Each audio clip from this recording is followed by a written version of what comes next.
Hello दोस्तों, जय हिंद, नमस्कार। आप सभी का स्वागत है आपके अपने यूट्यूब चैनल विजिट टेस्ट 2.0 में। तो दोस्तों, आज का वीडियो है हमारा राष्ट्रपति। तो राष्ट्रपति हमारा जो है टॉपिक है। तो इस टॉपिक पे हमने जो है काफ़ी क्वेश्चंस करवा दिए हैं। तो चलिए हम नेक्स्ट क्वेश्चन करवाने जा रहे हैं। अगर आप लोग हमारे उस वीडियो को नहीं देखे हैं तो हमारे लिंक से ज्वाइन हुई। हमारा लिंक जो है डिस्क्रिप्शन में भेज दिया जाएगा, आप वहाँ से जाकर देख सकते हैं हमारे सभी वीडियो को यूट्यूब प्लेलिस्ट से। ठीक है, तो चलिए चलते हैं, क्वेश्चन को शुरू करते हैं। क्वेश्चन है हमारा, नामांकन के समय राष्ट्रपति पद के उम्मीदवार को जमानत के तौर पर कितना रुपया जमा करना पड़ता है? किसके तौर पे? नामांकन के तौर पे।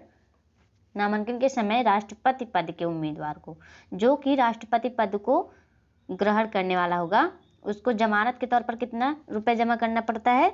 तो दोस्तों उससे जो है पहले 15,000 रुपये जमा करना पड़ता है। ठीक है, अगर वह जो है राष्ट्रपति पद पर ग्रहण होता है तो उसे 15,000 रुपये जमा करने पड़ते हैं। चलिए नेक्स्ट क्वेश्चन पे चलते हैं। राष्ट्रपति को पेंशन के रूप में आजीवन कितना रुपया प्रतिवर्ष मिलता है?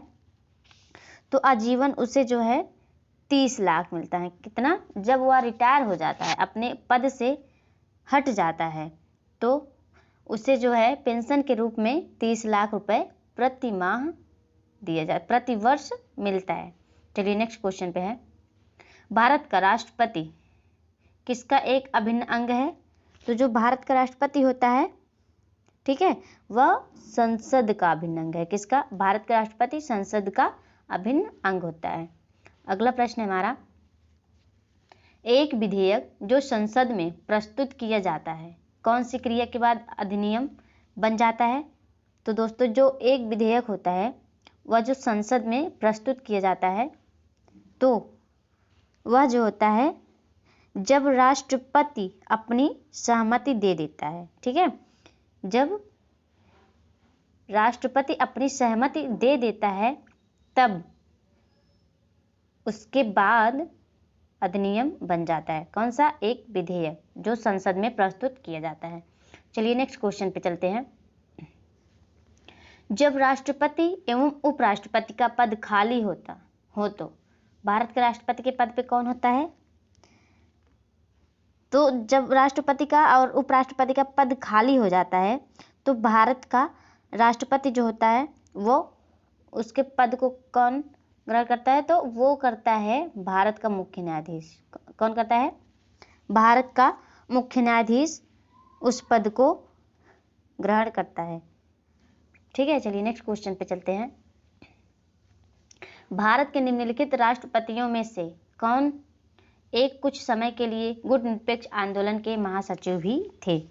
तो कौन से आंदोलन? गुट निरपेक्ष। ठीक है, गुट निरपेक्ष आंदोलन के सचिव भी थे।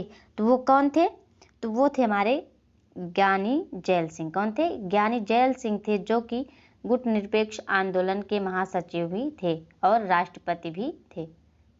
अगला प्रश्न हमारा, भारत के प्रथम मुस्लिम राष्ट्रपति कौन थे? तो भारत के प्रथम मुस्लिम राष्ट्रपति थे, वो थे जाकिर हुसैन। ठीक है, जाकिर हुसैन कौन थे? भारत के प्रथम राष्ट्रपति थे, मुस्लिम राष्ट्रपति। भारत के राष्ट्रपति का निर्वाचन एक निर्वाचक मंडल द्वारा किया जाता है। यह निर्वाचक मंडल निम्नलिखित में से किनके निर्वाचित सदस्यों से मिलकर बना होता है?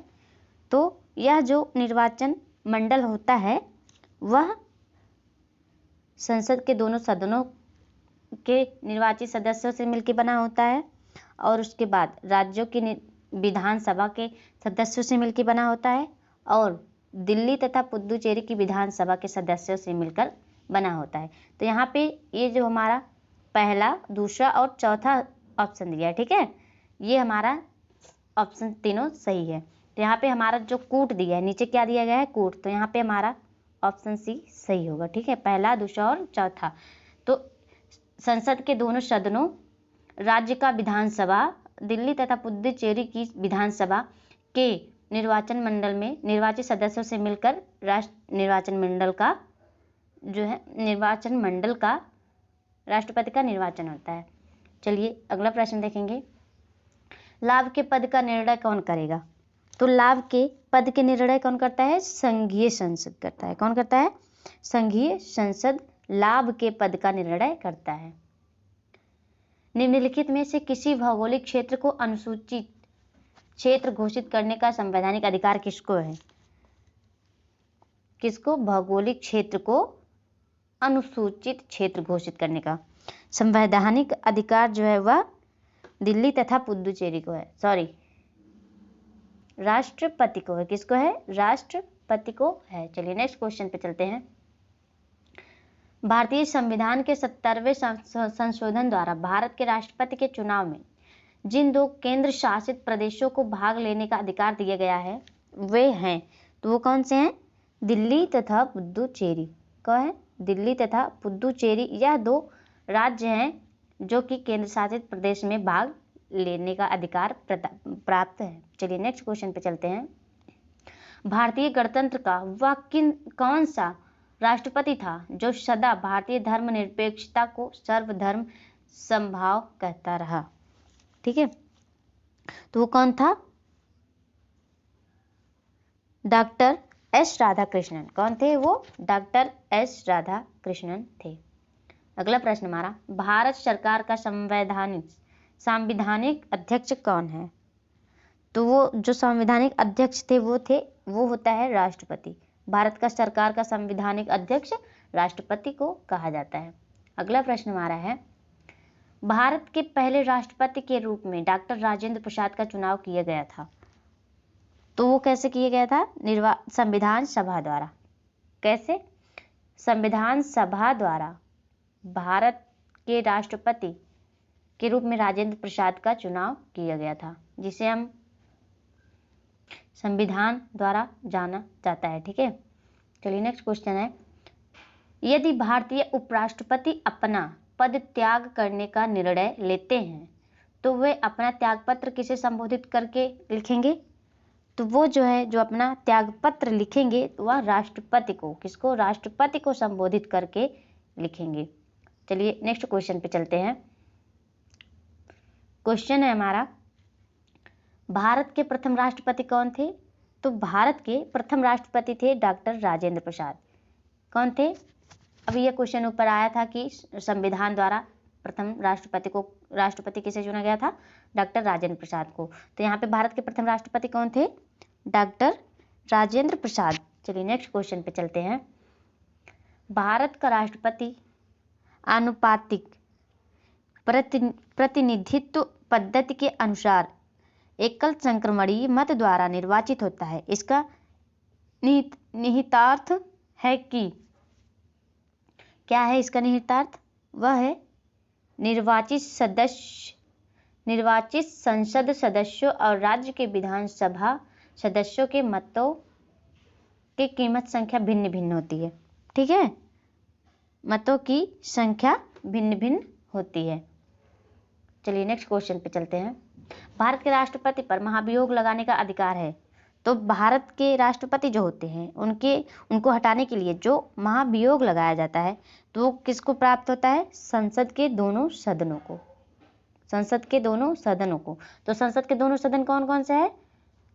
लोकसभा और राज्यसभा। कौन कौन से हैं? लोकसभा और राज्यसभा संसद के 2 सदन हैं। तो इन्हीं दोनों सदनों को यह अधिकार प्राप्त होता है, राष्ट्रपति के ऊपर महाभियोग लगाने का अधिकार। चलिए नेक्स्ट क्वेश्चन पे चलते हैं।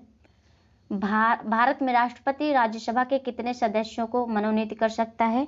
तो जो भारत का राष्ट्रपति होता है वह राज्यसभा में कितने सदस्यों की मनोनीत कर सकता है? तो यहाँ पे होगा हमारा ऑप्शन सी, 12 सदस्यों को भारत का राष्ट्रपति राज्यसभा में सदस्यों को मनोनीत कर सकता है। अगला क्वेश्चन हमारा, निम्नलिखित में से कौन हमारे देश के दोनों में से किसी भी सदन का सदस्य नहीं होता है? दोनों सदन कौन? लोकसभा और राज्यसभा। इन दोनों सदनों में का सदस्य नहीं होता है, तो वो कौन होता है? राष्ट्रपति। राष्ट्रपति होता है, जो कि ना कि लोकसभा का सदस्य होता है और ना ही राज्यसभा का सदस्य होता है। चलिए नेक्स्ट क्वेश्चन पे चलते हैं। हमारा क्वेश्चन है, युद्ध की घोषणा या शांति का फैसला करने में कानूनी रूप से सक्षम है। तो कौन सक्षम होता है? अगर युद्ध करना है या फिर शांति का फैसला सुनाना है तो वह फैसला कौन सुनाएगा? तो वो राष्ट्रपति। कौन सुनाएगा? कानूनी ये जो अधिकार प्राप्त है किसको प्राप्त है? राष्ट्रपति को। चलिए नेक्स्ट क्वेश्चन पे चलते हैं। भारत में केंद्रीय मंत्रियों को गोपनीयता की शपथ किसके द्वारा दिलाई जाती है? तो यह जो शपथ दिलाया जाता है ये भारत के राष्ट्रपति द्वारा दिलाया जाता है। किसके द्वारा? भारत के राष्ट्रपति द्वारा केंद्रीय मंत्रियों को गोपनीयता की शपथ दिलाई जाती है। अगला क्वेश्चन हमारा, संविधान के अनुसार निम्नांकित में से क्या शब्दतः भारत के राष्ट्रपति की शक्ति नहीं है? तो इसमें से कौन सा है? अध्यादेश का प्रख्यापन, यह है। उच्चतम न्यायालय से परामर्श करना, यह भी राष्ट्रपति का ही शक्ति है। संसद के दोनों सदनों को संदेश भेजना, तो यहाँ पे जो संसद के दोनों सदनों को संदेश भेजा जाता है तो यह क्या है? राष्ट्रपति की शक्ति नहीं है। तो यहाँ पे हमारा ऑप्शन सी सही होगा। चलिए नेक्स्ट क्वेश्चन पे चलते हैं। डॉक्टर राजेंद्र प्रसाद कितने वर्ष तक राष्ट्रपति रहे? तो जो डॉक्टर राजेंद्र प्रसाद थे वो जो है 12 वर्ष तक, कितने? 12 वर्ष तक भारत के राष्ट्रपति रहे हैं। चलिए नेक्स्ट क्वेश्चन पे, इनमें से किसने भारतीय गणतंत्र के 12वें राष्ट्रपति के रूप में कार्य किया था? तो कौन थे जो कि 12वें राष्ट्रपति के रूप में कार्य किए थे? प्रतिभा देवी सिंह पाटिल। कौन थी? प्रतिभा देवी सिंह पाटिल थे जो कि 12वें राष्ट्रपति के रूप में कार्य किए थे। निम्नलिखित में से कौन भारत के राष्ट्रपति के चुनाव में भाग नहीं लेता है? तो दोस्तों वो होता है विधान परिषद। क्या होता है? विधान परिषद। विधान परिषद होता है जो कि राष्ट्रपति के चुनाव में भाग नहीं लेता है। तो हमारा लास्ट क्वेश्चन देखेंगे दोस्तों क्या है। वीडियो अच्छी लगे तो वीडियो को लाइक जरूर कीजिएगा और शेयर जरूर कीजिएगा। चलिए देखते हैं लास्ट क्वेश्चन हमारा। भारतीय संविधान के अनुसार कार्यपालिका का प्रमुख कौन होता है? तो कौन है कार्यपालिका का प्रमुख? राष्ट्रपति। भारतीय संविधान के अनुसार कार्यपालिका का प्रमुख राष्ट्रपति होता है। तो दोस्तों आज के लिए इतना ही, धन्यवाद।